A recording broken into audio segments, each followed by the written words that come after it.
Hello there, my name is Paul Woods and I am a student in the Spirit Empowered Living class at ORU at EWPC. And as I understand it, I need to share in this video my testimony of how I came to know Jesus Christ as my personal Lord and Savior. Well, there's really two parts to that story for me. The first is when I was 7 years old. In 1977, a world-famous evangelist by the name of Billy Graham came to Cincinnati, Ohio, which is my hometown. Both of my parents, who loved to sing, volunteered to sing in the mass choir at the Billy Graham evangelistic meetings there in Cincinnati in Riverfront Coliseum. And so I attended those meetings each night with my parents. And on one of those nights, I don't remember which one it was, but on one of those nights, I responded to an invitation from Billy Graham to come down to the floor of the Coliseum to pray and receive Jesus Christ as my Lord and Savior. Now, I had grown up in church.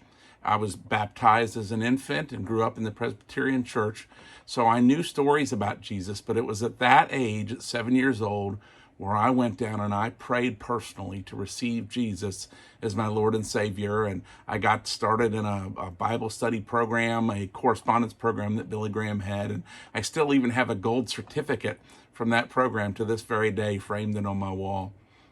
But that's when I received Jesus as my Lord and Savior. Now, I continued to live my life as a child and growing up as a teenager. And when I got into my early teens, quite frankly, even though I was still attending church every Sunday, and the message of receiving Jesus Christ as Lord and Savior, for whatever reason, that was not shared at our church.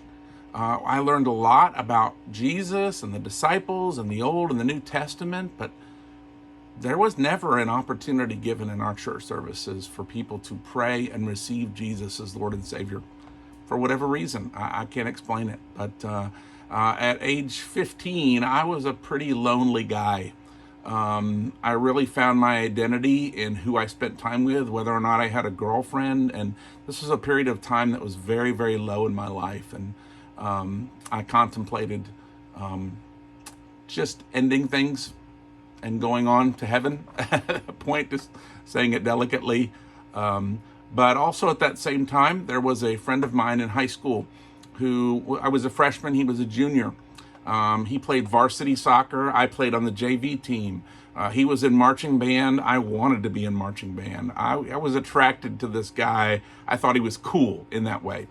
And he invited me to come to a group called Young Life that met as a group of students from our high school. And I'd heard about Young Life, and quite honestly, it sounded a little silly to me. But he said, Paul, if you come, we'll let you play guitar up front. And I said, Tim, I only know 3 chords. I only know how to play Michael Row the Boat Ashore. And he said, that's okay.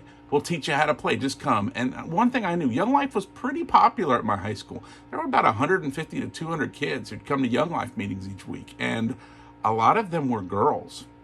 And as I said before, I was finding my identity and who I was dating. So I thought, girls like guys who can play guitar.